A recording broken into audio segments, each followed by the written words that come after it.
Okay, since the last video, I did a little bit of moving of the photos, adding some more, probably the same for you. I've got my main photo package pretty set now. So the next thing I need to do is to place my main copy because that's going to be my next biggest element for that visual hierarchy we talked about the other day. And for this practice layout, you're going to use the practice copy that I shared with you the other day. So to access this, you can find it in your Google Drive under Shared with Me, or if you go to our yearbook shared drive, the 2023 Accolade shared drive, there's a document in there called Practice Layouts Main Copy Examples. So you're going to open up that document and it should look like this. On the first page is a soccer story. On the second page is a cheer story. These are just stories from last year or the year before that were written about these teams. So they're about the same length as a real story will be, and they'll give you good practice. So you have to decide on your layout where your main copy is going to go. So I'm going to go back to my layout and look for where my best spot is, and I'm going to definitely choose to put my main copy here. The first thing I need to do is get my headline in place. And so if I go to my document here, I see that my headline is rising above the challenge. So I'm going to go ahead and copy and paste that. You can highlight it and either right click and copy, or you can Control C is the shortcut for copy. Over back here, I'm going to go over to my toolbar on the left, and I'm going to use this text tool. This is where you create a text box. So hit that T and then go over to where you want your main copy to go, and you're going to drag a box out and paste that headline that you just copied. So you can use Control V to paste it, or you can right click and do paste.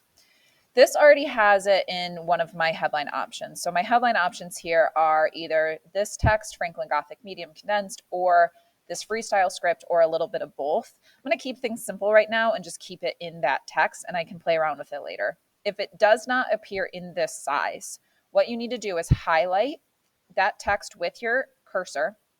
You're going to go over to the right side here to character styles. If you don't see that character styles menu bar, you probably need to go to Window, Workspace, and Typography. And once you have that toolbar selected, you should see that character styles. Underneath here are all the different types of text that you might put in a yearbook. And you can select either Franklin Gothic or Freestyle Script, and it will change it right to that headline font for you. We're just going to keep it in Franklin Gothic for now. It's nice and big. I'll work on the spacing later. The next thing I need to do is go back to my story and grab my secondary headline. So again, I'm going to go ahead and select the secondary headline. Secondary headline is going to be a little longer than the headline because it's a short sentence that describes what's going on in the story. I'm going to copy it, and I'm going to go over here, grab a new text box. I don't want to put it in there with my headline. I want to grab a new text box. So I'm going to hit the type tool again, go to some empty space, drag a new box, and again, I'm going to Control V to paste. Now, my text is so big and my box wasn't very big, so it's cutting it off. You know it's cutting it off because it's showing you this little plus here that tells you something's cut off. So now I'm going to go over here to my black arrow, and I'm going to make this box bigger so I can see all of the headline. I do not want my secondary headline to be this big. I want it to be in this smaller text. So I'm going to highlight all of this. And then again over here in my character styles, I'm going to click on the one that says secondary headline. And that's going to automatically put it into the size and the font that I want. And since this was previously in a bigger one, now it's giving me this weird space. If I just hit enter, it'll knock it back up for me. And I'll move that to stack right underneath my headline. And we can work on all the spacing and stuff about that later. We don't need to worry about that for now. And I'm going to make this text box nice and small. Now, the next thing I need to do is get my whole story. So I'm going to go back to this again and grab my whole story, copy, Control C, or right click, go back to InDesign, grab another text box, and Control V, paste. Actually, what I notice here is that now it's really big. I'd have to make this text box really giant. Before I paste it, I'm actually just going to click body copy over here. And that way when I paste it, it's already in that small font. So you can use those character styles before you paste it, and it will paste it in the character style appropriately. And then you don't have to worry about having like a headline sized main story. So now here's my main story. I'm going to move it into my usable space. I can't have anything outside of these purple and pink lines because that's where it would get cut off. I'm going to resize it to also fit within. And now I'm going to zoom in and do a little editing to this text. Zooming, you can use Control plus, and that will zoom you in. And if you hold Control and hit minus on the keyboard, that will zoom you out. Those are some really good shortcuts you need to learn for InDesign. I'll go up here. For each paragraph, I need to indent my paragraph. So at the start of each paragraph, I'm going to hit Tab until I have a nicely indented story. And that is how long my story is going to be. So now I know how much space I'm working with. And I can bring this out a little bit closer to the photo package. Since this story goes with this photo package, I don't need a big margin in between them. If this story was about something different than my photo package, I would need a larger margin, a 2 pica margin, which we'll do margins on the next video. This is all set. If, say, my text was larger though, let's say it went all the way across the screen here, students don't want to read these really long lines. I'd want to put this into 2 columns instead. So if you're working with a story going all the way across, you should always put it into at least 2 columns. To do that, I'm going to go up here to where this looks like little columns, and I'm going to change this to 2. If I then make my text box smaller, it'll automatically go in 2 columns for me. I can also click this button here to balance the columns so that I have a nice even 2 columns. So if my story was, say, going to go down here if this photo wasn't there, and my story was going to go on the bottom of the page, which is often the case. The story might go on the bottom corner or the top corner. I'll make it 2 columns. And then I can change the margin in between my columns here by making it 0p5, a half of a pica instead of a full pica. It still gives me plenty of space there, and then I can balance it again, even that out. The last thing I want to do for my story is to make sure I unhyphenate it. So I'm going to select the entire text. I'm going to go up here to character, and I'm going to go to character. Oh, actually, that is not open. Just kidding. I'm going to go to paragraph, and I'm going to hit hyphenate here. Unclick this box. That way words are not cut off at the ends of lines.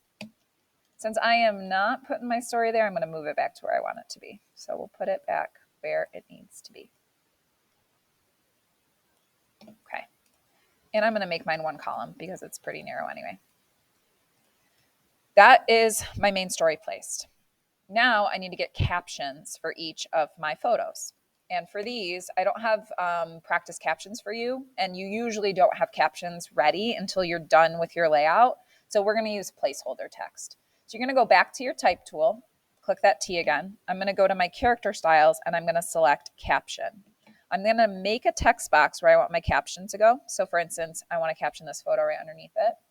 And I'm going to go to type, and then down to fill with placeholder text. This will fill it in with a bunch of random Latin words. Later on, when our captions are finished, which is usually something that we do in the last week of a deadline, I'll replace this with my caption. But for now, it tells me I have space planned for my caption, and I can kind of visually see it's there. And since these aren't real captions, I'm just going to copy and paste this text box to everywhere where I want my caption to go. And I can just resize the text box to fit where I want it to go. When you actually have real captions, you'll have to make them fit in the space that you have provided, which is a challenge. And now I'm realizing, oh, I was going to caption these photos next to them, but now I don't have room. So next thing I'll need to do is spend some time reworking my story so that I can fit my captions next to it. So take some time now to rework things, get your captions in place. Remember, you can put a caption on top of the dominant photo. If you choose to do that, you just need to find some dead space in the photo. I would never want to put a caption over someone's head or where some action is taking place. But in this corner here, I don't have a lot going on. So my caption could go there. It could go over here. When you put a caption on top of the dominant photo, you want to put a box behind it so that it's readable. So I'm going to go over here to my rectangle tool, grab that, draw a rectangle about the size of my caption. Right now it's black. We don't want it to be black. So we're going to go over here to swatches. And we're going to select this paper, which is white, and change the transparency of it up here to 50%. So I'm just going to select 50 and hit enter. And then once I've got a semi-transparent box, I can still see the background through it, which is nice because it doesn't totally obscure the photo, but I can also put my text on it and it'll make it more readable. However, the box was created after my caption, so now my box is above my caption. So what I need to do is change the order of those elements. You're going to go to Object, arrange, and bring to front, and that will bring your caption to the front. A good shortcut for this is Control Bracket on your keyboard. So if I hit Control Bracket and I use the right bracket, it'll come in front. If I hit the left bracket, it'll go behind. So that's a good shortcut on your keyboard. I'm going to save this now so my work isn't lost. And then I'm going to spend a little bit of time getting all my captions set before the next video. And you should do the same.